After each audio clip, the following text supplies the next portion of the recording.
Pemberlakuan PPN 12% pada Januari 2025 berpotensi mundur.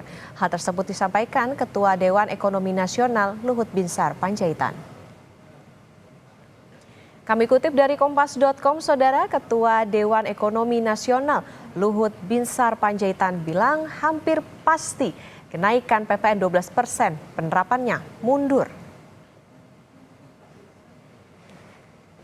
Menurut Luhut, sebelum pemberlakuan kenaikan PPN 12%, pemerintah akan memberikan stimulus ke masyarakat yang kondisi ekonominya susah. Luhut menjelaskan, pemerintah masih membahas rencana pemberian bansos ke masyarakat dan pemberlakuan PPN 12%. Asosiasi Pengusaha Indonesia atau APindo berencana bertemu dengan pemerintah untuk membahas kenaikan PPN 12% dan dampaknya terhadap dunia usaha. Lebih lengkap sudah bergabung analis kebijakan ekonomi Asosiasi Pengusaha Indonesia atau APindo, Ajib Hamdani. Pak Ajib, selamat pagi. Selamat pagi Mbak Okta. Ya, Pak Ajib, APindo mendukung atau tegas menolak justru kenaikan PPN 12%. Apa pertimbangannya Pak Ajib? Ya, Mbak Okta, APindo akan selalu memberikan masukan yang konstruktif terhadap pemerintah. Di mana masukan yang diberikan oleh APindo adalah berdasarkan dari potret dan kondisi yang ada di masyarakat maupun dunia usaha. Dan dalam konteks sekarang, itu memang waktunya tidak tepat kalau pemerintah akan menaikkan tarif PPN dari 11% menjadi 12%, Mbak Okta. Maka APindo dengan tegas memberikan masukan agar kalaupun ada kenaikan itu ditunda sampai dengan beberapa indikator ekonominya itu sudah membaik. Dan itu bukan sekarang. Kalau kemudian pemerintah membangun narasi di 1 Januari 2025 dinaikkan, maka itu waktunya tidak tepat walaupun itu memang ruang dari undang-undangnya ada. Di mana Undang-Undang Nomor 7 Tahun 2021 tentang harmonisasi peraturan perpajakan menyebutkan pemerintah itu bisa menaikkan tarif PPN pada 1 Januari 2025. Tapi sisi yang lain, bola itu ada di pemerintah. Pemerintah bisa menaikkan sesuai dengan undang-undang tersebut, tapi juga bisa menunda dengan melihat kondisi-kondisi ekonomi dan kondisi masyarakat yang ada. Dan APindo memberikan masukan ke pemerintah agar kenaikan tarif PPN itu dilakukan penundaan dan pemerintah melakukan kebijakan-kebijakan lain yang bersifat pro dengan pertumbuhan dan pro dengan daya beli masyarakat. Demikian Mbak Okta.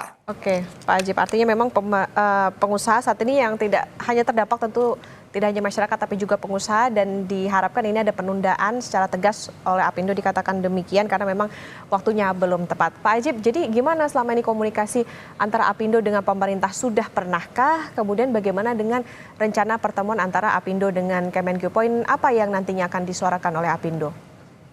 APindo selalu membuat komunikasi yang terbaik dengan pemerintah, dan bahkan pada bulan lalu APindo juga melakukan audiensi dengan Wakil Menteri Keuangan Mas Tommy misalnya. Itu bagian dari upaya bagaimana APindo memberikan masukan-masukan bagaimana kondisi masyarakat dan kondisi dunia usaha yang ada. Sekarang Mbak Okta, indikator-indikator ekonominya ada beberapa poin yang bisa kita lihat. Pertama misalnya dari sisi daya beli masyarakat. Bahkan dari LPEM Universitas Indonesia menyampaikan bahwa sejak tahun 2018 sampai dengan tahun 2023, lebih dari 8,5 juta penduduk itu turun kelas. Dan kemudian indikator yang lain adalah bagaimana BPS merilis bahwa selama 5 bulan berturut-turut itu kita mengalami deflasi.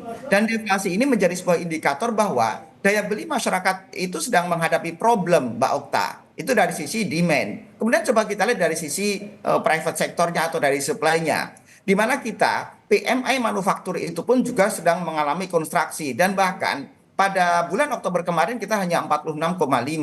Indikator-indikator ekonomi inilah kemudian menunjukkan bahwa daya beli masyarakat Indonesia itu sedang kurang ideal. Dan bahkan kalau kita lihat Mbak Okta, pertumbuhan ekonomi kita juga sedang mengalami cenderung penurunan. Bahkan di kuartal ketiga kemarin di bawah 5%, hanya di angka 4,95%. Harapan kita Mbak Okta, akhir tahun 2024 ini secara agregat kita masih bisa di atas 5%, karena tahun depan kita pertumbuhan ekonomi di angka 5,2% sesuai dengan kerangka ekonomi makro yang disepakati oleh pemerintah dan DPR RI. Problemnya adalah secara signifikan pertumbuhan ekonomi kita itu ditopang oleh daya beli masyarakat, oleh konsumsi rumah tangga. Artinya kemudian kalau pemerintah mendorong kebijakan-kebijakan yang berupa disinsentif fiskal misalnya, dengan kenaikan tarif PPN, maka yang menjadi risiko adalah pertumbuhan ekonomi itu sendiri, karena daya beli masyarakat itu akan mempengaruhi secara signifikan atas secara umum produk domestik bruto yang ada di Indonesia. Jadi harapan dunia usaha dan harapan Apindo Mbak Okta adalah bagaimana pemerintah bisa mendorong insentif-insentif baik terutama juga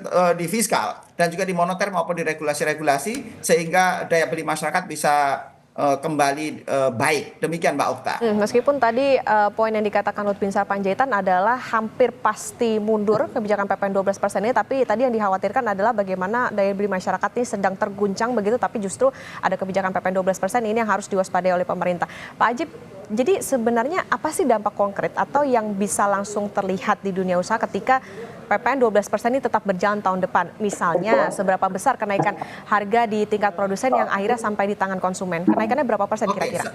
Sebelum ke efek kenaikan PPN Mbak Okta, ketika kemudian Pak Luhut Binsar Panjaitan dari Dewan Ekonomi Nasional menyampaikan akan diundur, problemnya adalah kebijakan fiskal itu full ada di Kementerian Keuangan. Dan kalau kita lihat dari struktur kabinet yang ada, Kementerian Keuangan itu sekarang langsung di bawah Presiden. Artinya sekarang adalah betul-betul bagaimana willingness dari pemerintah, bagaimana dari Menteri Keuangan dari Bu Sri Mulyani Indrawati, dan juga dari komitmen Pak Prabowo agar bisa mendorong pertumbuhan ekonomi yang lebih baik dengan memberikan insentif-insentif untuk menjaga daya beli masyarakat. Itu poinnya. Jadi sekali lagi kebijakan fiskal full ada di Kementerian Keuangan. Jadi kita tunggu rilis resmi dari Bu Menteri. Sekarang kemudian bagaimana kita lihat efeknya Mbak Okta.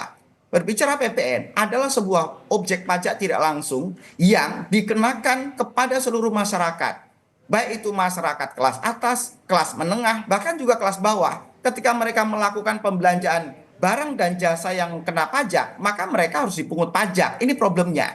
Jadi kalau ditanya apa efeknya buat seluruh masyarakat dari si demand, maka semuanya akan kena. Karena mereka yang ini pajak atas pembeli akhir istilahnya. Pembeli akhir itu berarti masyarakat luas. Kemudian bagaimana dari sisi supply-nya, bagaimana sisi private sektornya. Begini Mbak Okta, ketika kemudian 1% ditambahkan menjadi variabel HPP barang dan jasa, maka otomatis dia akan mendongkrak nilai barang. Ketika nilai barangnya terdongkrak, maka kemungkinan cuma ada dua. Masyarakat kemudian membeli dengan harga lebih tinggi, artinya kemudian dia akan mengorbankan kemampuan daya belinya atas barang-barang yang lain, atau kemudian dari sisi suplainya juga, maka volumenya udah hampir pasti berkurang. Sebagai contoh misalnya, tadinya volumenya misalnya dengan harga 1.000, volumenya 100. Kemudian ketika harganya misalnya naik, katakan dengan kenaikan tarif PPN 1%, terkoreksi. Kajian Apindo itu koreksi kenaikan barang itu bisa 2-3 atau bahkan 4% untuk beberapa barang tertentu, Mbak Okta. Karena PPN itu bukan hanya atas produksinya, tapi misalnya mereka kemudian barang logistiknya, kemudian ketika barang itu ada di minimarket dan lain-lain, maka ini akan ada eskalasi harga yang kenaikannya bukan hanya 1%, bisa 2-3 atau beberapa barang 4%. Ketika kemudian terjadi kenaikan barang seperti itu, udah otomatis volume akan turun. Itu yang kemudian kita sampaikan Mbak Okta, kenaikan tarif PPN akan memberikan impact dari sisi demand, dari sisi masyarakat, dan juga impact terhadap si supply. Karena yang kita khawatirkan adalah perputaran ekonomi akan kembali terhambat dengan adanya kenaikan tarif PPN. Karena daya beli kita belum membaik, Mbak Okta. Kita memberikan masukan kepada pemerintah agar pemerintah kalaupun memberikan disinsentif fiskal, maka pemerintah memberikan pada waktu yang tepat. Dan 1 Januari 2025 adalah waktu yang bukan waktu yang tepat. Demikian Mbak Okta. Bisa terjadi eskalasi harga di saat yang jadi catatan, kok kembali ke pertanyaan sebelumnya adalah bagaimana daya beli juga sedang terhambat saat ini yang harus jadi catatan bagi pemerintah. Pak Ajib, yang juga sekarang sedang dinanti adalah bagaimana formulasi upah buruh.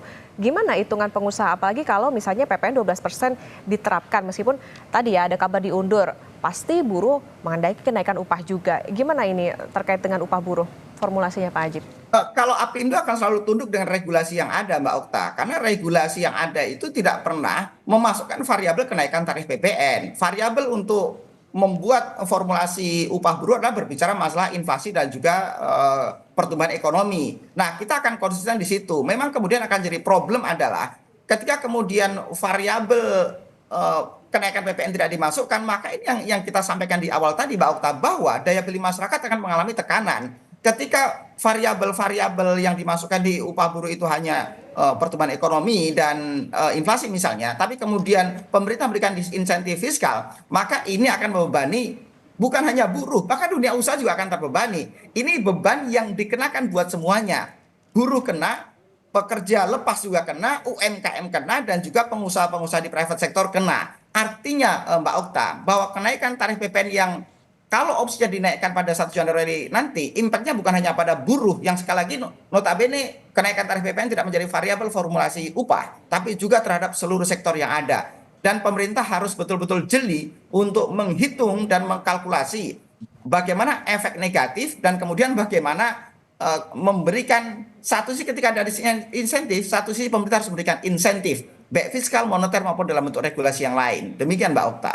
Jadi beban seluruh lapisan tentu dari Apindo juga harapannya kalaupun naik tentu harus dilihat bagaimana kondisi di masyarakat karena tadi punya cita-cita pertumbuhan ekonomi bisa mencapai di atas 5%, tapi balik lagi itu ditopang daya beli, tapi sekarang justru dengan adanya kenaikan PPN yang dikhawatirkan adalah daya beli masyarakat semakin tergerus terutama bagi kelas menengah.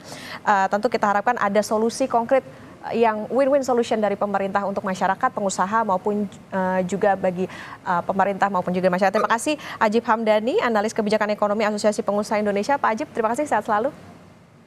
Terima kasih Mbak Okta.